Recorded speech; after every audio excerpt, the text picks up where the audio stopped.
Maintenant, la parenthèse internationale n'est pas fermée pour nous.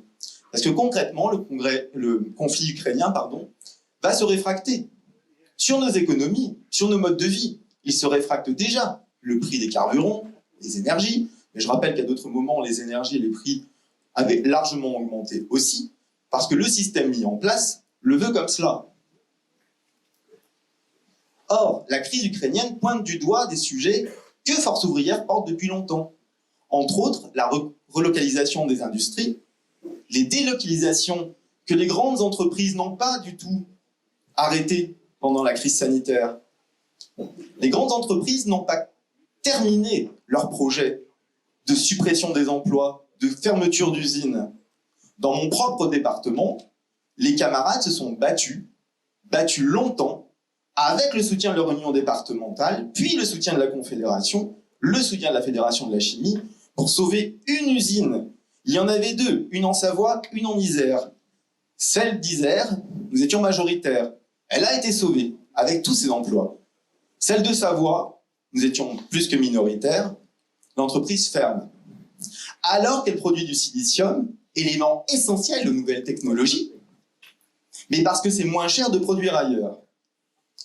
Malgré le fait que les travailleurs des deux boîtes ont prouvé que la société Ferropem et les deux entreprises savoyardes et iséroises pouvaient être rentables, apporter des bénéfices, la décision avait été prise ailleurs, de fermer. En pleine crise sanitaire, ils ont bossé. En pleine crise sanitaire, ils y ont été.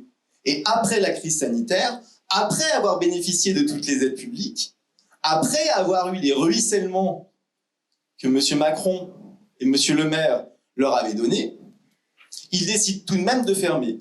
S'il n'y avait pas eu la mobilisation des salariés, Ferropem fermait. Et en se mobilisant, avec l'appui, c'est vrai aussi, des politiques locaux, de toutes couleurs politiques, ils ont renversé la machine. Donc c'est bien le rapport de force. C'est bien la décision des salariés de se battre qui a fait en sorte que leur usine est restée ouverte avec tous les salariés à l'intérieur. Malheur aux Savoyards, d'autres syndicats ont préféré soit baisser pavillon, soit considérer que la lutte était inutile. Nous ne considérons pas cela. Pour preuve, si vous lisez l'info militante ou regardez le site internet, certes imparfait, de la Confédération, vous aurez des informations tout de même qui reviennent sur des conflits, sur des manifestations, sur des boîtes qui décident d'arrêter le boulot. Parfois, depuis 27 ans, aucune grève, et là, ils arrêtent. Pourquoi? Parce que tout un chacun est tout à fait capable de regarder ce qui se fait, ce qui se dit, et les chiffres. Et même le petit ouvrier dans une usine de textile est en capacité de comprendre que les exonérations fiscales, que l'évasion fiscale représente 240 milliards d'euros, que la crise sanitaire, elle est entre 100 et 130 milliards d'euros pour son coût, et qu'on nous dit qu'il n'y a pas d'argent. Et que, parallèlement à cela, de façon concomitante, 70 milliards de dividendes ont été versés aux actionnaires en 2021. Record battu. Et on nous dit qu'il n'y a pas d'argent.